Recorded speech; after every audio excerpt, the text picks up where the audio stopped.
In this video, we're going to be talking about chemical bonding. So chemical bonding is basically the attraction of ions, atoms, molecules, elements, so on, that make up compounds. If you haven't noticed, everything in our world and everything in the universe is made up of elements, specifically atoms and ions. And these atoms and ions can form chemical bonds that create many things in our world. For example, we have water, sugar, table salt, like sodium chlorine. We have H2O, we have sodium, hydrogen, carbon, and oxygen, and we have potassium here in a banana.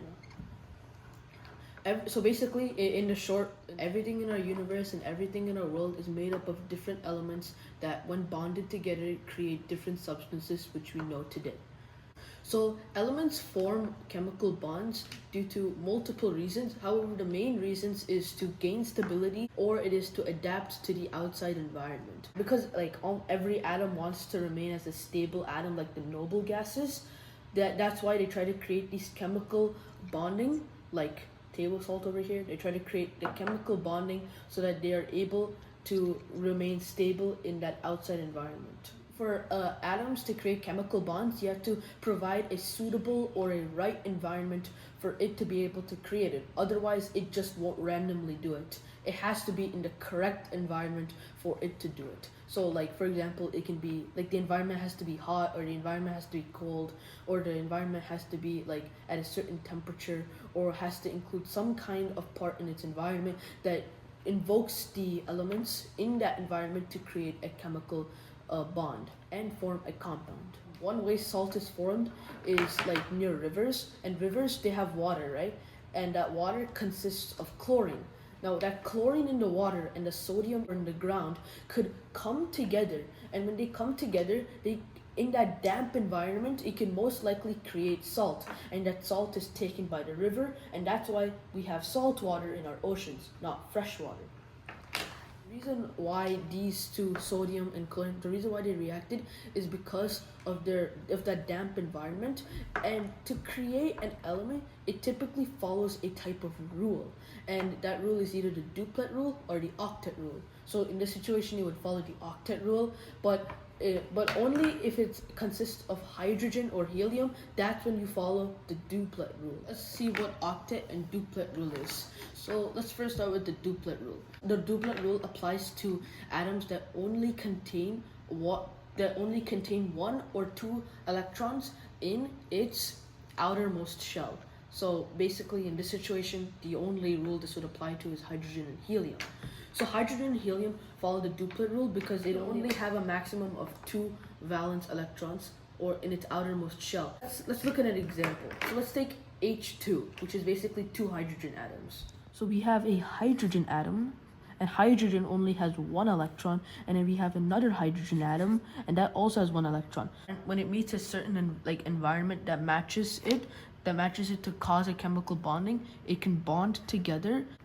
To create a stable atom for the first outer shell, you need two maximum electrons so that it can stay stable. And because this one has 1 and this one has 1, that represents as 2 electrons total. They share the electrons, and this is how they attain the duplet rule. So now let's move on to another example, which is the octet rule. In the octet rule, the elements, they have to maintain a maximum of 8 valence electrons. It doesn't matter what kind of orbit they're in, as long as they have the 8 valence electrons in the outermost shell, that's where it can reach its stability point. For example, let's take oxygen. So 1, 2, and then another one. So this is gonna have 1, 2, 3, 4, 5, 6, and we're gonna have another one, you see?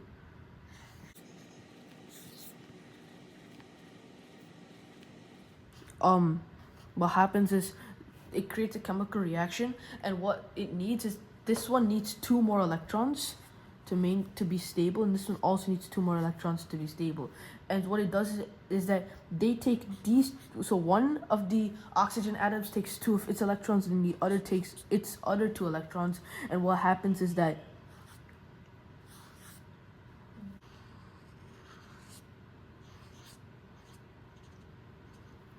So one here, one here, one here, one here, and then the two electrons on this pair and then the other electrons on this pair, what happens is they meet up in the middle and you have 1, 2, 3, 4.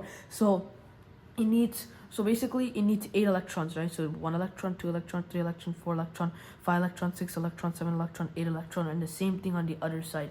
And what this does is that it creates a stable it creates a stable compound between these two elements. So this creates O2, and that's how it works. This is how duplet and octet rules work. So lastly, we're going to be looking at the different types of chemical bonding.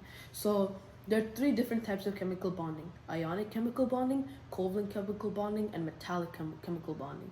So metallic chemical bonding includes like the chemical bonding of metals, hence the name. Covalent bonding includes the bonding of non-metals, and ionic bonding includes the bonding of metals and non-metals. The strongest bonding is covalent bonding because you need a very high temperature in order to melt the entire thing. And for example, you could take diamond. Diamond is the strongest substance, and because of that, like, it takes a very long time to try to burn it, and it also takes a really high melting level, so that's why. This is all about chemical bonding. So in summary, chemical bonding is basically the attraction of atoms, elements, ions, and molecules that create compounds. And chemical bonding, it basically acts like glue that holds the elements together. To form a chemical bonding, you need to follow the duplet or octet rule, and there are 3 different types of chemical bonding, which is ionic, covalent, and metallic chemical bonding.